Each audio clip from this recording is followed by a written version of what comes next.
नमस्कार, आपके साथ मैं हूं दीपिका।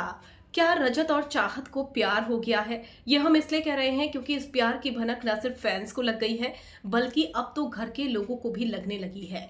वीकेंड के वार की शूटिंग चल रही थी और वहीं पर विवियन ईशा टीज करते हुए नजर आए रजत दलाल को, और रजत दलाल के चेहरे पर वो शर्म दिख रही थी और इससे पहले कभी देखी नहीं गई थी। तस्वीरें मैं आपको दिखाऊंगी। न सिर्फ ईशा अविनाश ने टीज किया, विवियन ने तो साफ साफ बोल भी दिया और ईशा ने भी क्लियर बोल दिया।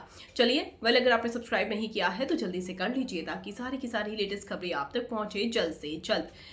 शहर में ढिंडोरा पिट चुका है, घर वालों को पता चल चुका है, लेकिन शायद इन दोनों को नहीं मालूम है, तभी तो खुलकर अभी तक कुछ भी नहीं कहा है।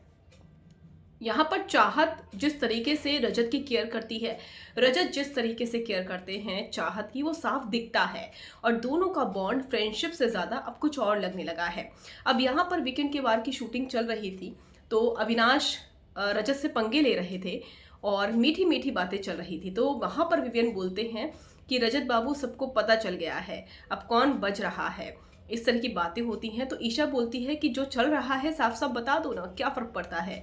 तो विवियन को ये मालूम है कि रजत और चाहत के बीच में कुछ तो चल रहा है और दोनों एक दूसरे को की तरफ जिस तरीके से देखते हैं वो सबको दिखता है। ये बातें सुनकर रजत शर्माने लगे और उन्होंने अपना चेहरा छुपा लिया। हालांकि हमेशा की तरह यहाँ पर चाहत चुपचाप बैठी रही क्योंकि वो अविनाश ईशा की गैंग को पसंद नहीं करती हैं, विवियन के साथ उनकी बनती नहीं है। तो यहाँ पर नो एक्सप्रेशन थे चाहत के चेहरे पर, लेकिन रजत के चेहरे पर एक शर्म थी और एक मीठी सी मुस्कान थी जो दिख रहा था।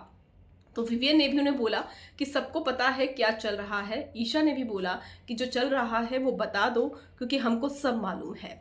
तो क्या ये ऑफिशियल हो चुका है कि चाहत और रजत एक दूसरे के प्यार में पड़ चुके हैं? वैसे आपको कैसी लगती है जोड़ी, कमेंट कर जरूर बताइएगा।